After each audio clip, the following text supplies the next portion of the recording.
Quiero apreciarle a la doctora Fanny López Jiménez, nueva rectora de la UNICACH, que nos permite estar aquí, nos aperturó las puertas, estamos aquí en la biblioteca.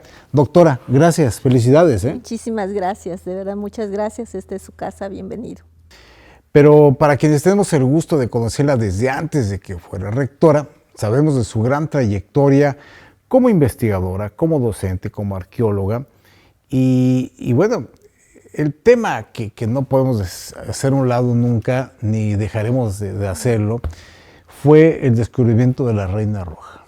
Me imagino que fueron largas noches y días estudiando, analizando, vislumbrando qué podría encontrarse ahí. ¿Cómo suceden estos escenarios? Me gustaría que le contara a la audiencia, para quienes conocen la historia, pues que la vuelvan a conocer algunos detalles interesantes, y para quienes nos ven más allá de nuestras fronteras, bueno, la doctora, la arqueóloga, especialista en todos esos temas, la gran descubridora de la Reina Roja. ¿Cómo fue todo? ¿Cómo empieza este gran proyecto? Gracias. Bueno, pues empieza primero por la invitación que me hizo el arqueólogo Arnoldo González Cruz a participar en su proyecto, a quien yo le agradezco mucho que me haya hecho en ese momento la invitación. Fue en 1993 que yo empiezo a trabajar en ese proyecto, pero además el proyecto tenía un propósito, es decir, nuestro propósito no era buscar una tumba, ¿no? Mucho menos la segunda tumba de sarcófago de Palenque. ¿Ni se imaginaban que estaba ahí? No nos imaginábamos que estaba ahí. El propósito era, por un lado, en esa plataforma, darle vista al sitio arqueológico de Palenque, porque para ese entonces Palenque ya empezaba a recibir alrededor de 900 personas diarias, hoy duplica el número, pero había que darle esa vista al sitio arqueológico, pero además también había otra cuestión muy importante, que era la excavación no del área ceremonial de Palenque, sino de los conjuntos habitacionales. ¿Y por qué de los conjuntos habitacionales? Bueno, en principio porque del área ceremonial ya había sido excavada por Alberto Ruz Luyer, quien descubrió la tumba del Templo de las Inscripciones, entre otras áreas importantes de Palenque, pero ya necesitábamos saber pues quiénes vivían en Palenque, qué comían, cómo vivían, ¿no? qué hacían, etcétera. Entonces, toda esta información, toda esta riqueza, la encuentra uno en los conjuntos habitacionales más que en los templos en sí, porque en los templos no viven, ¿no? En los templos nada más realizan ritos, ceremonias, etcétera. Entonces, si el arqueólogo quiere tener una información más profunda, detallada, de cómo vivieron los palencanos en este caso, pues es importante la investigación en los conjuntos habitacionales. Sin embargo, en esta ocasión le digo que había que completar también ese trabajo en el área ceremonial, y es así como me asignan el trabajo en la plataforma que está a un costado del Templo de las Inscripciones, y que ahí se encuentra el Templo de la Reina Roja, como lo conocemos hoy, pero también el Templo de la Calavera. Y en los dos me llevé una sorpresa enorme, una grata sorpresa, ¿no? Porque en el Templo de la Calavera, pues inicio con las excavaciones en el interior del edificio, entro a partir del piso del Templo de la Calavera y empiezo a bajar, y casi a 6 metros de profundidad, pues se abre una oquedad y se va casi se nos va el pico ahí, ¿no? Y entonces cuando yo me acerco y saco el encendedor para ver qué había en ese hoyo, en ese espacio, pues sobre 2 lajas, una gran cantidad de jades, de concha, de perla, de obsidiana, también teñido de rojo, y yo me quedé, dije, o sea, no esperaba, ¿no? Ha de haber sido magnífico ese momento, ¿no? Fue magnífico, realmente fue maravilloso. No le estoy hablando de la Reina Roja, le estoy hablando del Templo de la Calavera. Entonces yo salgo de esa impresión, ¿no? Hasta muda haber salido, ¿no? Sí, claro, yo nada más lo único que le dije a mi trabajador fue, no deje que nadie más baje, espéreme aquí, y no haga nada más que vigilar que nadie entre. ¿Y para ese momento de qué tamaño era el hoyo? Así.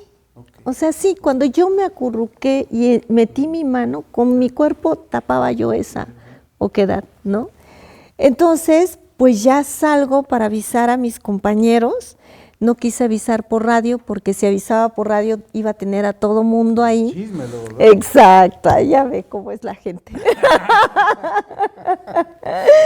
Y bueno, pues entonces... El chisme y los saqueadores, por supuesto. Claro, claro, por supuesto.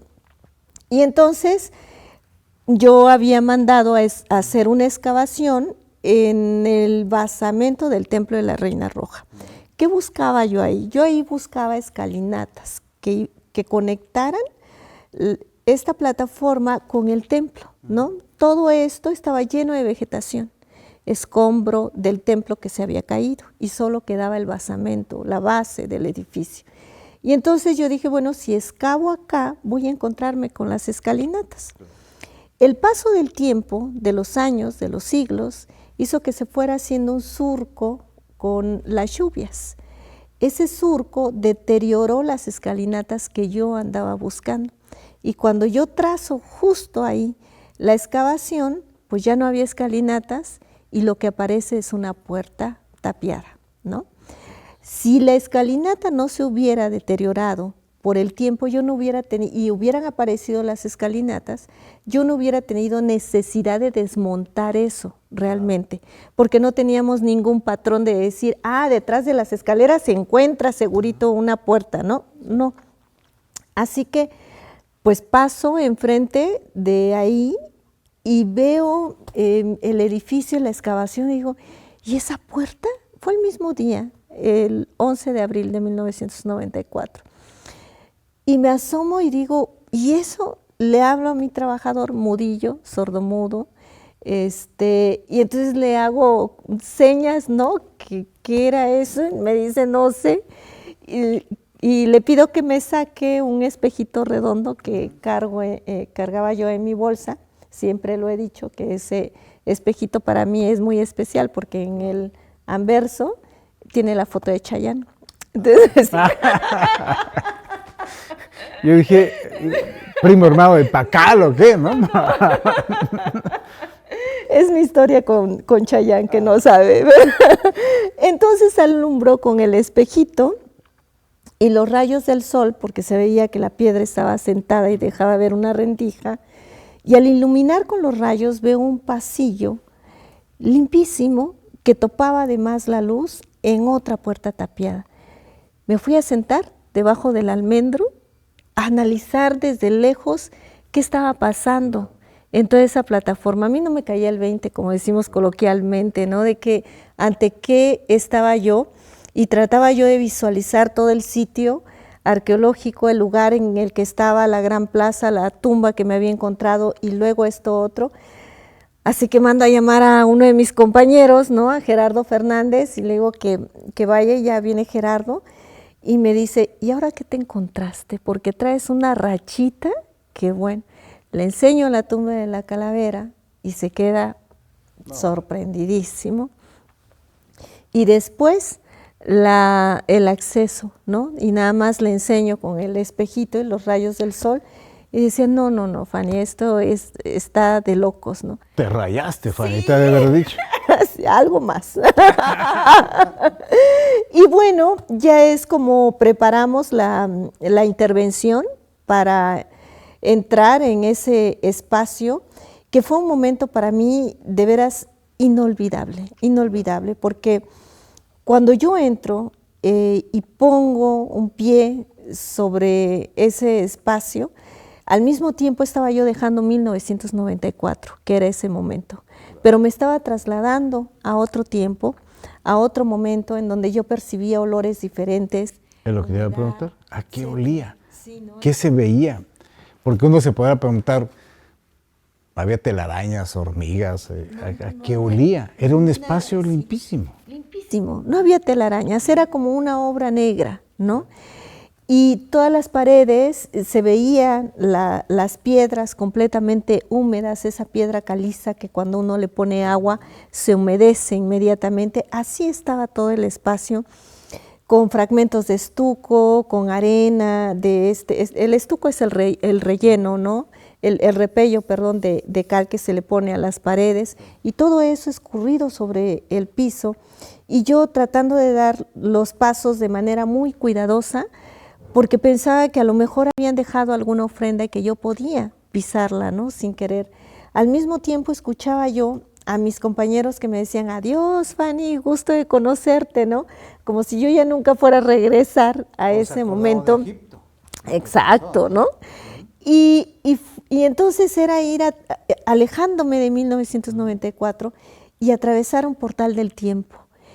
Y conforme voy avanzando, me voy dando cuenta del tamaño de ese edificio. Es una crujía de 15 metros de largo que rodea 3 cuartos y el cuarto de medio estaba sellado.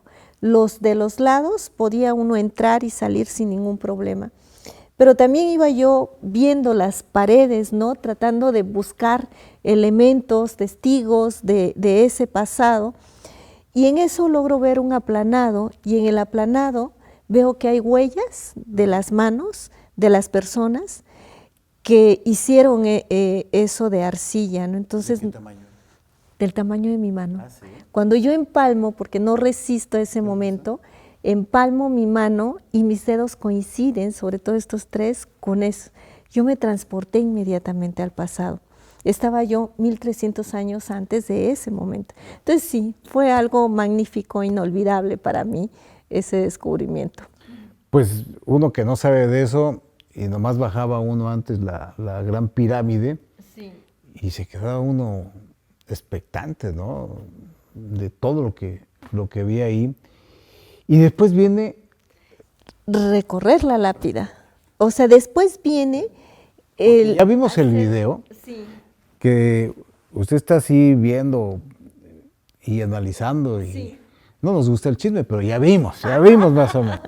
Sí, después viene el momento en que quiero salir de curiosidad de esa puerta que estaba tapiada, ¿no? Entonces ya es cuando le digo a Arnoldo que si podemos abrir un boquete chiquito nada más para saber qué hay ahí, y organizamos ese día, y entonces llega el trabajador con el bote de estos que usan de mezcla, ¿no? Para cargar mezcla, y él llega con su bote, su cincel, el marro, lo pone boca abajo, se sube, y al momento de darle el primer golpe, dice, suena hueco, y cuando caiga la piedra no va a haber nada.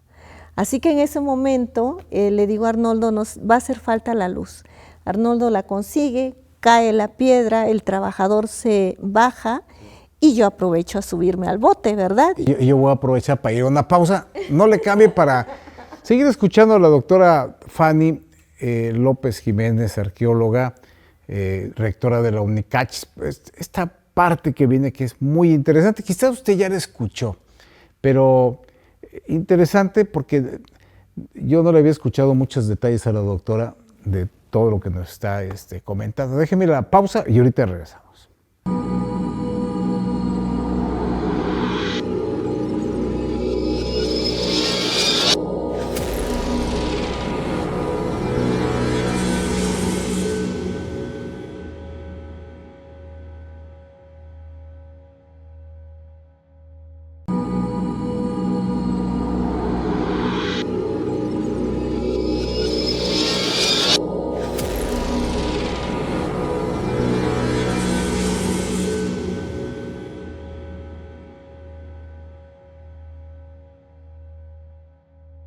Estamos de regreso. ¿Y qué pasó después de que ya trajo aquel arqueólogo la luz? Ah, bueno, pues entonces yo estoy ya trepándome en el bote, mi vista se está acostumbrando a la oscuridad.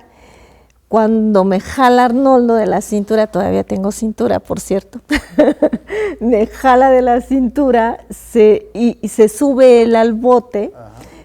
Y alumbra al interior y me dice, Fanny, es una tumba, es una tumba. Pues lo bajo, le quito la luz, subo yo y le digo, Arnoldo, es un sarcófago lo que está ahí, ¿no? Y entonces él vuelve otra vez a bajarme del bote, se sube y me dice, ¿ya viste la ofrenda que está ahí en la entrada? Vuelvo a bajarlo a él, me subo y así estamos, sube y baja del bote hasta que una de esas tengo el presentimiento, la intuición de que lo que está dentro de ese sarcófago es una mujer. Y se lo digo ahí en ese momento, le digo a Arnoldo, lo que está dentro del sarcófago es mujer. ¿Por qué pensaba eso? No vi ningún elemento por fuera que yo pudiera decir es que esto solo se entierra en depósitos funerarios femeninos, ¿no? La verdad fue una corazonada, fue una intuición, fue un golpe que yo sentí, ¿no? De decir, es mujer, ¿no? Y yo lo sentía.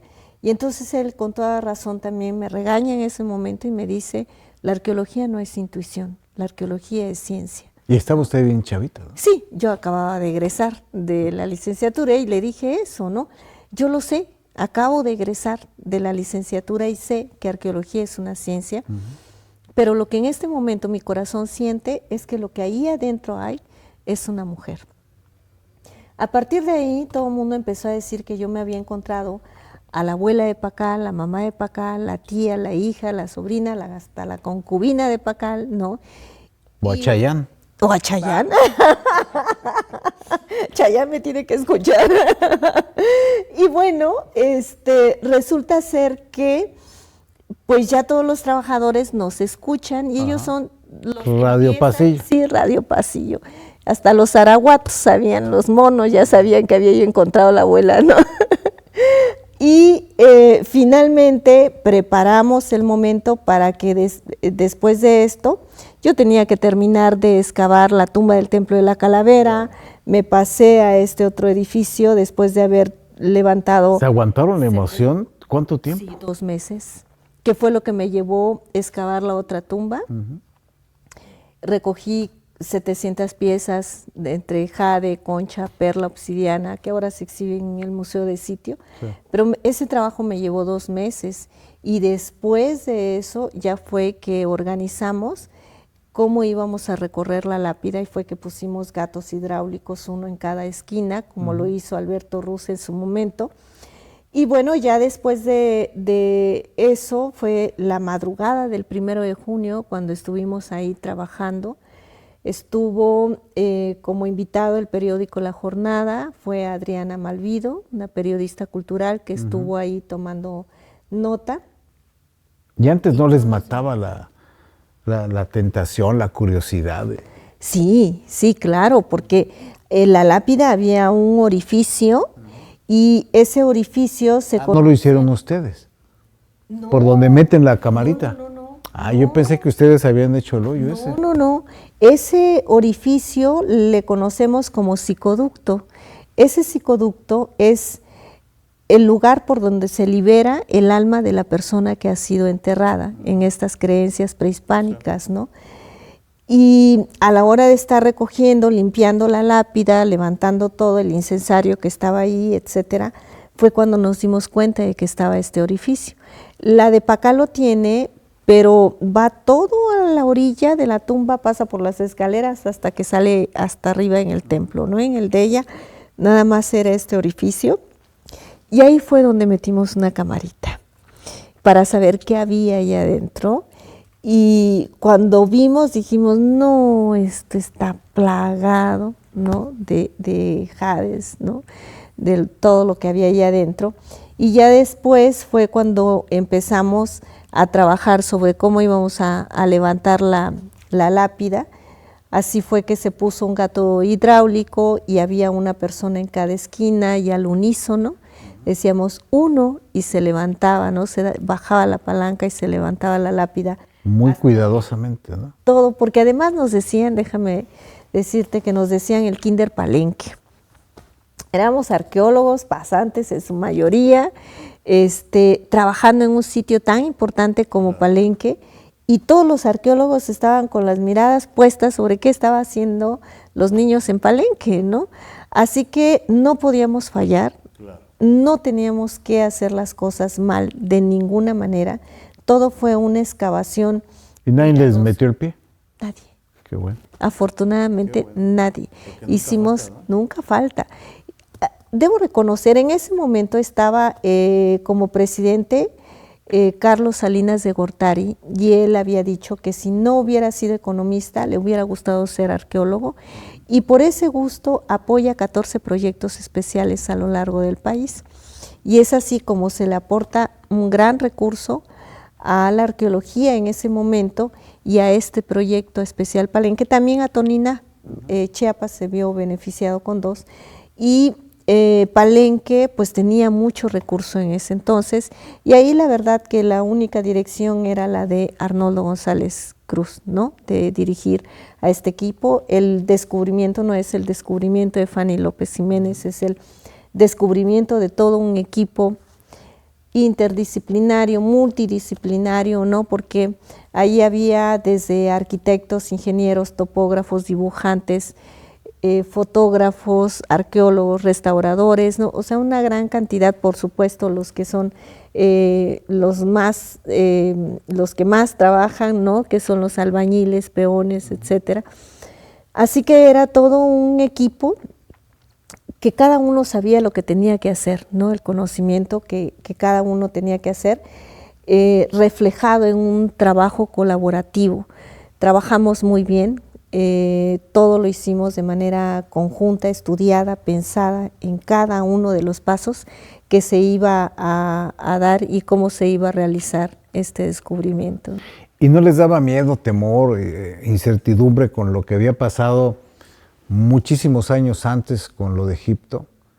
Que ya ve que se empezaron a morir. Claro. Me imagino que Sí, ciencia es ciencia, pero bueno, también la superstición. Tenemos como esos antecedentes, pero la verdad es que yo creo que es tanto el entusiasmo del arqueólogo, está tan metido en lo que es su trabajo, la pasión por lo que está haciendo, el respeto por lo que estamos encontrando, porque finalmente sí pedimos permiso, algunos arqueólogos, no todos, pero algunos arqueólogos tenemos esta sensibilidad de pues hacer una petición de permiso y de decir que no estamos profanando, es parte de nuestra profesión. Finalmente eran personas las que enterraron ahí, ¿no? Y lo hicimos, claro que lo hicimos, y todo salió perfecto, todo salió muy bien. Y después empiezan a subir. ¿Y qué pasa cuando ya ven todo lo que sucedió ahí? Ay, no, bueno, entonces se levanta la lápida, se ponen unos rodillos de metal, que hasta la fecha lo tiene, y una vez que ya se meten estos rodillos, se descansa, se deja descansar la laja y la rodamos, ¿no? La lápida que cerraba el sarcófago. Y cuando ésta se recorre, lo primero que ven mis ojos es un cuerpo descarnado, teñido de rojo completamente, con una diadema aquí sobre su frente, doble diadema de jade, y muchas piezas regadas por todo su cuerpo, pero toda de rojo. O sea, todos sus huesos, todo el sarcófago por dentro y por fuera. Eso era una cosa, fue un momento de verdad, sí, de alegría de saber que el trabajo había salido bien, pero al mismo tiempo fue el entrar en silencio ante lo que estábamos viendo, ¿no? Fue algo impactante, maravilloso, una experiencia increíble que cada que la cuento tengo la película aquí en mi cabeza, ¿no? Y pues fue contemplar toda la estructura completa, la dentadura completa, ¿no? Y fue ir apreciando cómo tenía las cosas, las ofrendas, etcétera. Finalmente, después igual de varios meses de excavación detallada, cuidadosa, pues recogí 1,253 piezas, ¿no? También concha, agujas de hueso, obsidiana, tenía una máscara, esa de malaquita, no de jade, 200 cuentas de jade en cada una de sus manos, tobilleras, un colgante de 3 placas, todo lo que era el ajuar de su persona. Y había sido amortajada en una manta, pero antes su cuerpo había sido teñido completamente de rojo, de este cinabrio, que cuando se desaparecen las partes blandas, se desintegran, este cinabrio que se conoce se impregna a los huesos, ¿no? Entonces por eso nosotros la encontramos teñida de color rojo, y el color rojo pues simboliza la sangre, la vida, y la máscara que le ponen es porque se van a presentar ante los dioses del inframundo y quieren reflejarse bien, no descarnados, ¿no? Pues qué interesante, doctora Fanny López Jiménez, arqueóloga. Pues gracias por permitirnos conocer todos esos grandes detalles y bueno, felicitarla por su llegada a la UNICACH y gracias por habernos permitido estar por acá. Cuando guste, esta es su casa. Gracias. Muchas gracias. Hasta pronto. Hasta pronto. Pues ya nos vamos. Lo dejo en buenas manos con todos mis compañeros que ya tienen lista una programación especial para usted aquí en Canal 10. Fuerte abrazo. Hasta pronto.